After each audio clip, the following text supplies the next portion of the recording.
문자 한 줄에 따라서 내가 돈을 돌려받을 수 있고 돌려받을 수 없고 심지어 돈을 더 내야 되는 경우가 있기 때문에 이 가계약금을 너무 쉽게 생각하시면 안 될 것 같아요. 이 대법원 판례를 보면요. 가계약금 반환의 가장 큰 핵심은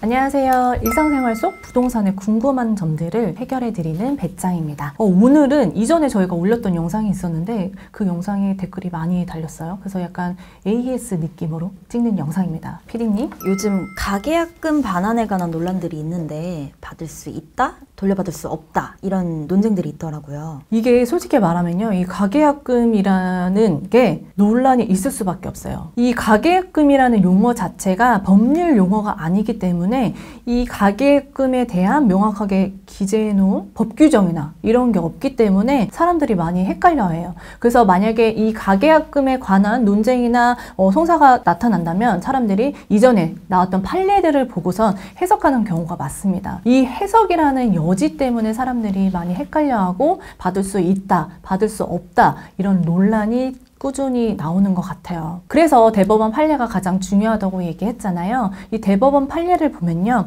이 가계약금 반환의 가장 큰 핵심은 계약의 성립 유무입니다. 그래서 만약에 가계약금을 받은 이 행위가 이 계약으로 성립이 된다면 반환을 받을 수 없다가 대세입니다. 그럼 가계약이라는 말이 100%가 아니더라도 계약으로 성립될 수도 있다는 게 어떻게 판단되는 걸까요? 이 대법원 판례를 보면 매매 목적물, 대금, 지급 방법에 대한 당사자 간 합의가 있었다면 계약서를 쓰지 않아도 계약이 성립한다고 판결을 내렸습니다. 예를 들면요. 내가 들어갈 집, 호수 나왔고요. 내가 만약에 전세를 들어간다면 전세대금 2억, 3억 이게 명시가 되었고 중도금이 있다면 중도금은 언제 내고 잔금은 언제 해서 입주를 언제 하겠습니다 라는 당사자 간의 합의가 있었다면 이 계약서를 쓰지 않아도 이거는 계약으로 본다. 그래서 계약으로서의 효력이 발생하기 때문에 가계약금은 반환을 할 수 없다라고 판례를 내주신 겁니다. 실 업무에서도 그렇게 통용이 되고 있습니다. 그러면 또 어떤 경우를 보면 가계약을 하고도 가계약금을 돌려받는 경우들이 있던데요.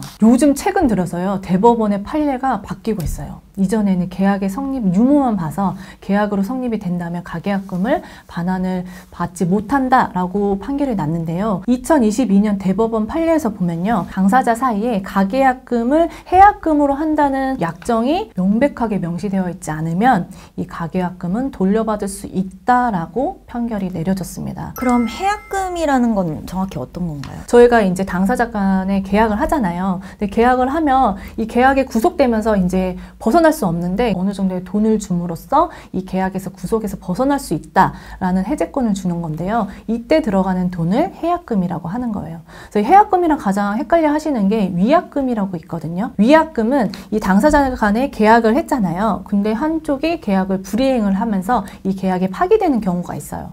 그래서 만약에 상대방이 이 계약을 파기했을 경우에 나한테 줘야 할 돈을 위약금이라고 합니다. 그래서 다시 쉽게 정리를 한다면 내가 해제하고 싶을 때 내는 돈을 해약금, 그리고 상대방이 해제했을 경우에 나한테 돈을 줘야 되는 것을 위약금이라고 합니다. 그래서 이 해약금을 가계약금으로 하느냐 안 하느냐에 따라서 가계약금을 돌려받을 수 있고 없을 수 있습니다. 얘기를 들어 너무 헷갈리는데요. 만약 계약 시 가계약금을 송부해야 되는 상황이라면 어떻게 해야지 이런 분쟁을 피할 수 있을까요? 가계약금을 이체하기 전에 부동산 사장님이 이 한 통의 문자를 보내주시거든요. 그 문자의 내용에 따라서 가계약금을 반환받을 수도 있고 반환받지 못하는 경우가 있기 때문에 이 부분은 문자를 좀 보여드리면서 쉽게 이해하실 수 있도록 설명을 드리는 게 좋을 것 같습니다. 저희가 3가지의 문자를 가져왔는데요. 보이시나요? 1번, 2번, 3번 문제가 있습니다.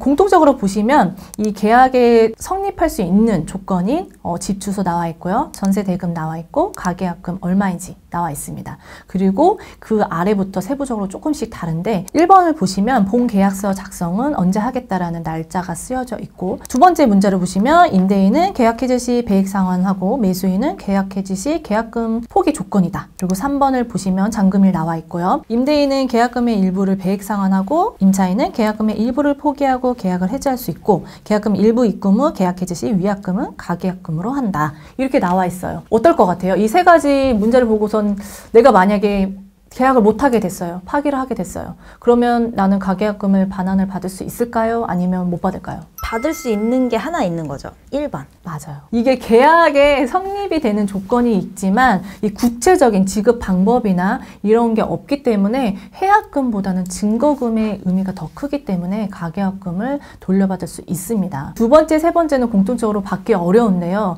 이게 어느 문자 하나는요. 돌려받을 수 없을 뿐더러 돈을 더 내야 되는 상황이 발생할 수 있습니다. 바로 두 번째 문자예요. 맨 마지막에 보면요. 계약 해제 시 배액 상한, 임차인 계약 해제 시 계약금 포기 조건입니다. 보이시나요? 빈다고 있는 한 단어.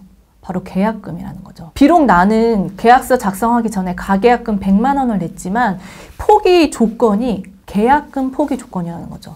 이 계약, 본 계약의 계약금은 전세금의 1억에 1000만 원이기 때문에 나는 700만 원을 더 내줘야 되는 상황이 발생할 수도 있어요. 그래서 이 문자가 정말 중요하다는 거예요. 그래서 3번을 보시면 앞에는 똑같고 계약금 일부 입금 후 계약 해지 시 위약금은 가계약금으로 한다라는 말이 있거든요. 이 계약금 해제 시 내가 이미 내었던 가계약금 100만 원을 포기하면서 파기할 수 있다라는 조건이 들어있어요. 이건 바로 해약금 약정이 들어가 있는 거죠. 명백하게 들어가 있기 때문에 내가 만약에 파기할 경우 이 돈은 돌려받을 수 없게 되는 겁니다. 이렇게 문자 하는 줄에 따라서 내가 돈을 돌려받을 수 있고 돌려받을 수 없고 심지어 돈을 더 내야 되는 경우가 있기 때문에 이 가계약금을 너무 쉽게 생각하시면 안 될 것 같아요. 이 항상 내가 부동산 사장님이 보내주신 문자를 보고 내가 필요한 문자가 다 되어 있는지 나는 진짜 이 계약이 파기되면 안 돼. 정말 중요하다면 이런 문자들을 필요에 의해서 쓰는 거죠.